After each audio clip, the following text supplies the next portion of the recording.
किसान आज पिछले लगभग 9 महीने से आंदोलन कर रहा है। आंदोलन वो आम जनता के लिए कर रहा है, अपने लिए कर रहा है, अपने आने वाले भविष्य के लिए कर रहा है।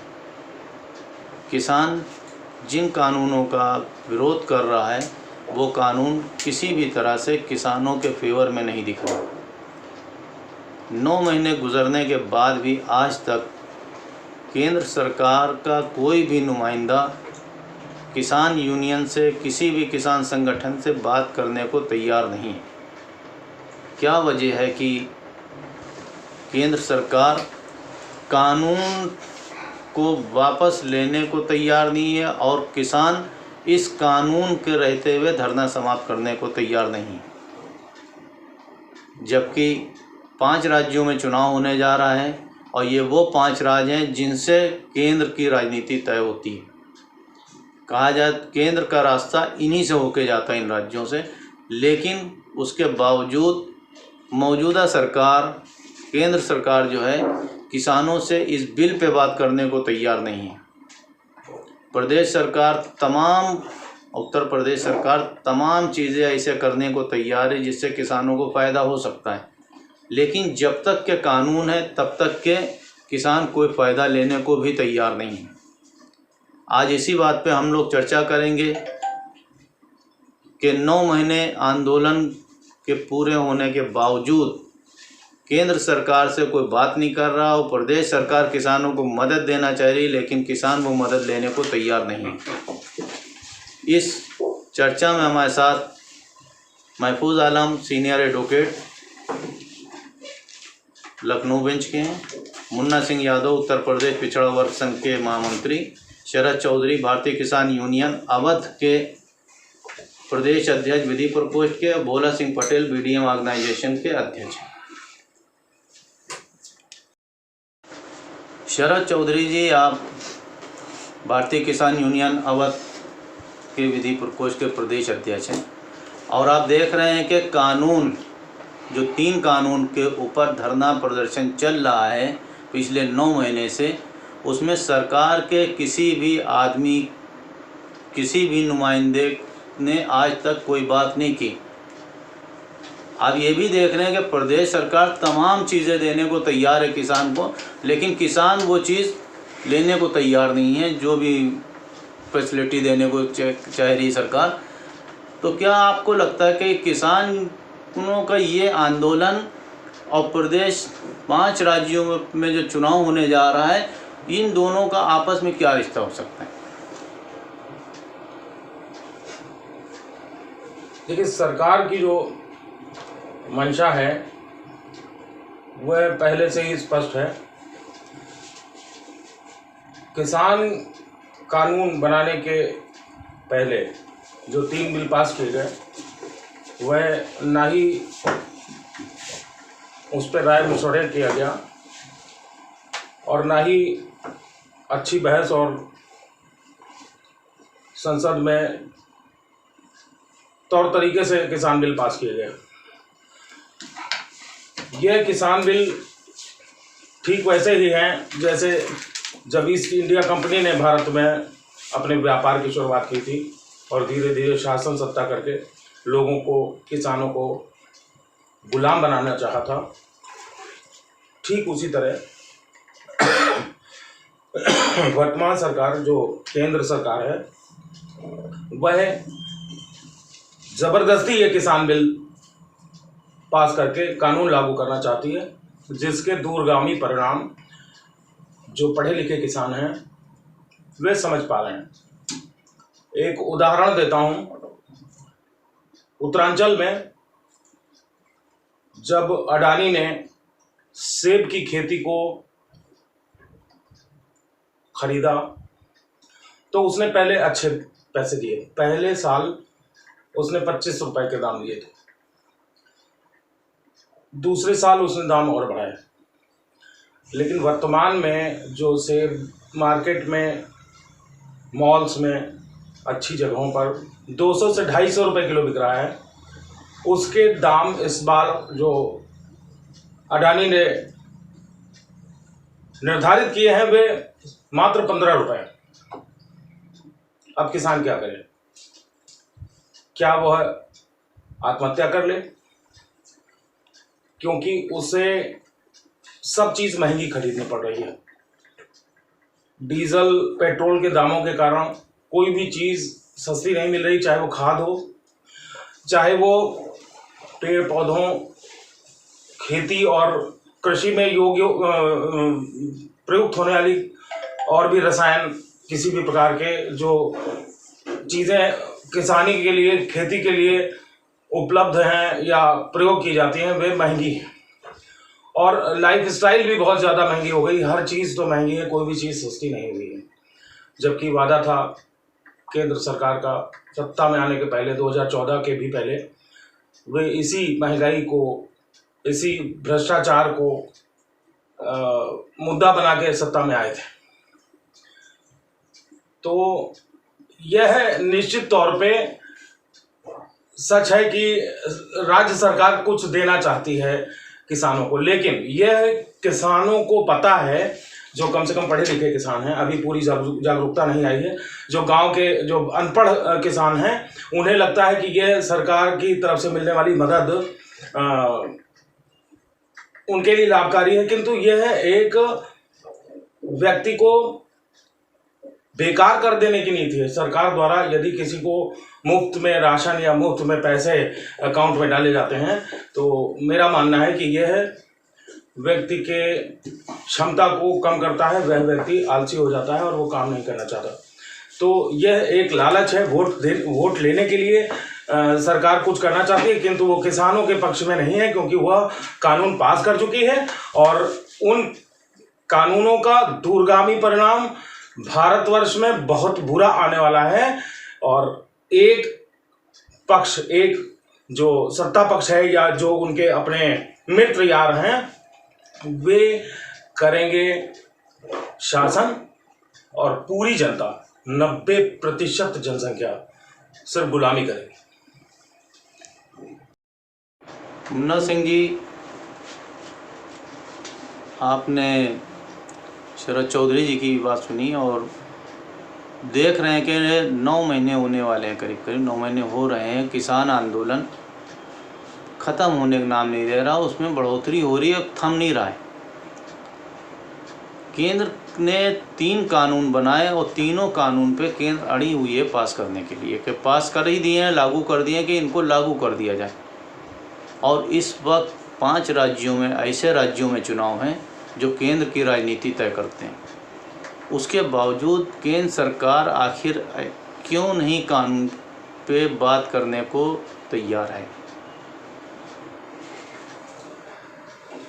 केंद्र सरकार जिस समय 3 किसान बिल लाई थी अध्यादेश के माध्यम से, उस समय पूरे देश में कोरोना की वजह से हाहाकार मचा हुआ था। वो परिस्थितियाँ थी कि लोग अपने घरों से बाहर नहीं निकल रहे थे। ऐसी परिस्थिति में केंद्र सरकार द्वारा 3 किसान बिल का अध्यादेश लाया गया, चूँकि सदन नहीं चल रहा था।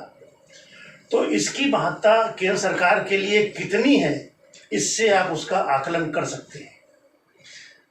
क्योंकि आपको जानकारी है, यहाँ सभी लोग बुद्धिजीवी वर्ग से हैं, सभी लोग जानते हैं कि अध्यादेश किन परिस्थितियों में लाया जाता है। जब कोई विषम परिस्थिति होती है और उसका पास कराना अति आवश्यक होता है देश के लिए, जनता के लिए, तभी उसका अध्यादेश लाया जाता है। और जब हाउस चलता है तो उसको सदन में पास करा लिया जाता है। ऐसी कौन सी परिस्थिति थी जो किसान बिल लाए गए, जबकि किसान जिसके लिए बिल लाए गए वो किसान कहता है मुझे इन बिलों की आवश्यकता नहीं है, लेकिन उसके बावजूद अध्यादेश लाया गया। तो इससे आप लोग आकलन कर लीजिए कि सेंट्रल गवर्नमेंट किस हद तक इसका महत्व समझती है, या इसका लाभ किसको जाएगा, सेंट्रल गवर्नमेंट को जाएगा या उनके जो अपने साथी हैं, मित्र हैं, व्यवहारी हैं, उनको जाएगा। इसीलिए आज तक किसानों की बात के ऊपर कोई भी समझौता सेंट्रल गवर्नमेंट करने के लिए तैयार नहीं है।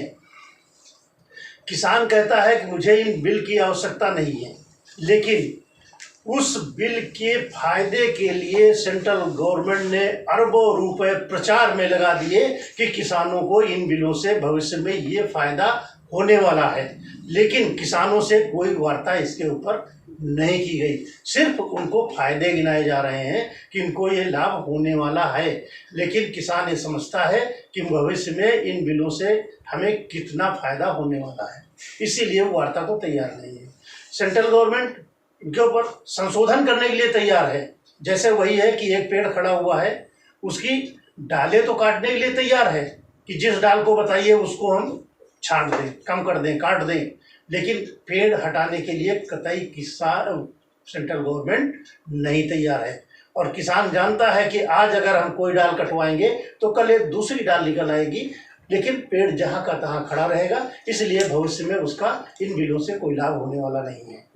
अब बात आती है आपकी जो दूसरा सवाल है कि 5 राज्यों में विधानसभा चुनाव होने वाला है, तो अब समस्या चुनाव की है और किसान आंदोलन पर है, 9 महीने से सड़क पर है। वो गर्मी, जाड़ा, बरसात सब सड़क के ऊपर झेल रहा है।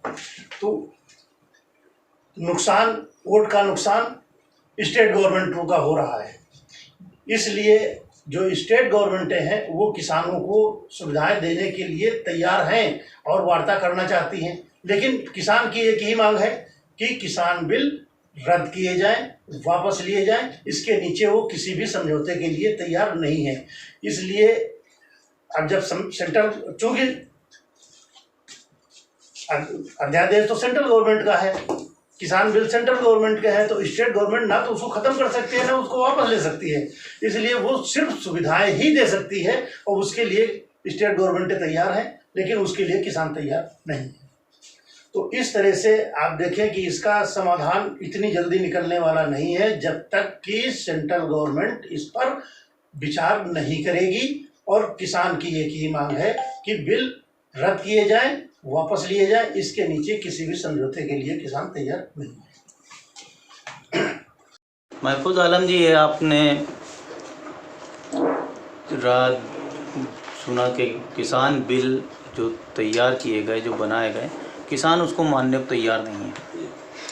सवाल यही है कि राज्य सरकार किसानों को हर तरह से मदद करने को तैयार है, उनकी सब मांगें मानने को तैयार हैं, लेकिन केंद्र सरकार बिल वापस लेने को तैयार नहीं है और इसीलिए किसान आंदोलन को वापस नहीं कर रहे हैं, स्थगित नहीं कर रहे हैं।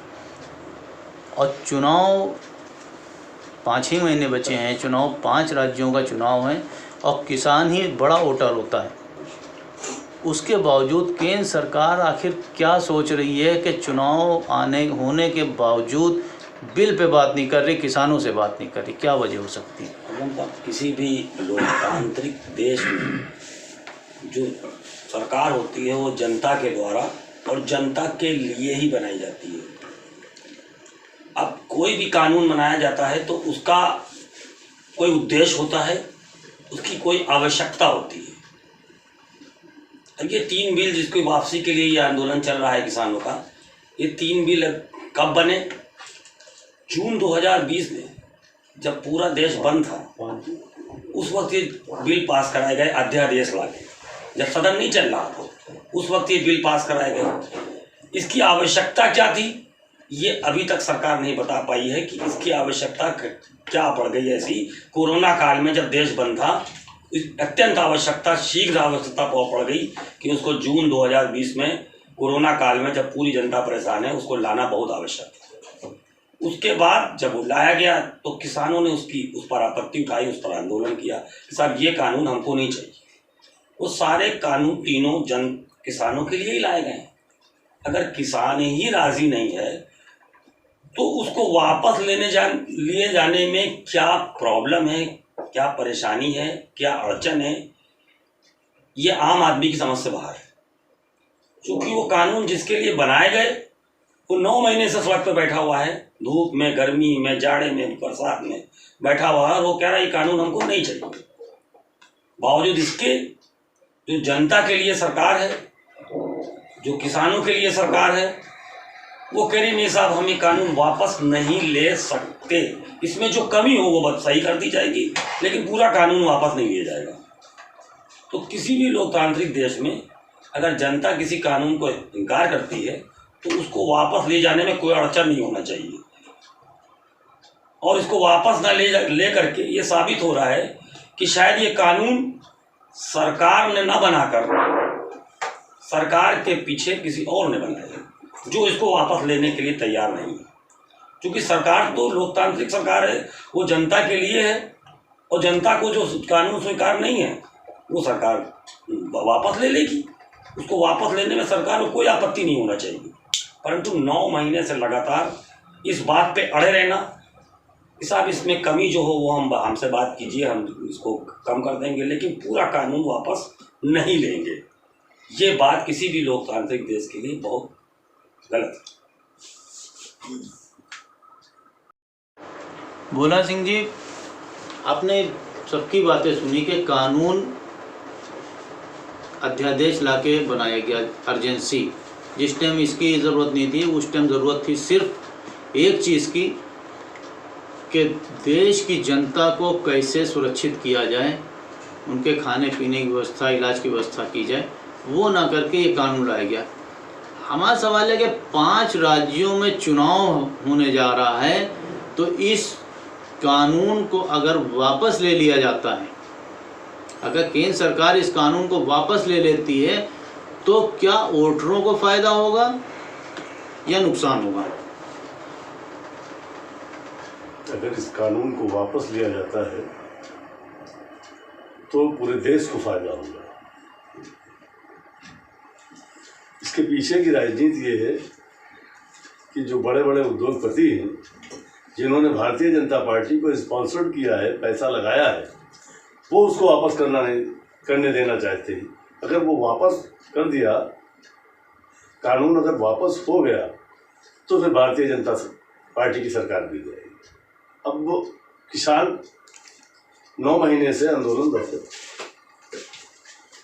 और हिंदुस्तान में किसानों की आबादी और कार्य उनका 70% हिस्सेदारी में है, और किसान ही इस देश की इकोनॉमी को प्रभावित करता है और बनाता है। फैक्ट्रियों से, कल कारखानों से इतनी इनकम नहीं होती है। आपने देखा होगा कोरोना काल में फैक्ट्रीज बंद थी, कारखाने बंद थे, कोई भी काम नहीं हो रहा था, तो पूरे हिंदुस्तान को पालने में किसानों ने ही काम किया, और जगह जगह पर किसानों ने ही खाने की, पीने की, उठने बैठने की सब व्यवस्था की, जिसपे जो जिम्मेदारी सेंट्रल गवर्नमेंट की थी, उत्तर प्रदेश सरकार की थी, अन्य राज्यों की थी, उन्होंने उसको नहीं निभाया, बल्कि उल्टा काम किया, क्यों उनके ऊपर लाठियां चला दी। तो जनता आक्रोश पे है, और ये बात वो जानती है कि अगर ये कानून वापस नहीं लिए जाते हैं तो अगले चुनाव में, जो भी 5 राज्यों के चुनाव हैं, उसमें जनता उनको वोट नहीं देगी और हार जाएंगे। उसका तरीका उन्होंने ये अपना रखा है, साहब जो वोटिंग का सिस्टम है, जो मशीनें हैं, उनके जरिए वो बेईमानी कराना चाहती है, और इस वजह से ही वो किसानों का आंदोलन नहीं वापस कर रहे हैं। वो समझ रहे हैं, वो अस्वस्थ हैं कि हम इलेक्शन तो जीत ही जाएंगे। तो इसके पीछे की राजनीति एक यही कि जो बड़े उद्योगपति हैं, जिन्होंने पैसा लगा रखा है, वो नहीं चाहते हैं, और जो सरकार है वो उन बड़े उद्योगपतियों की कठपुतली है।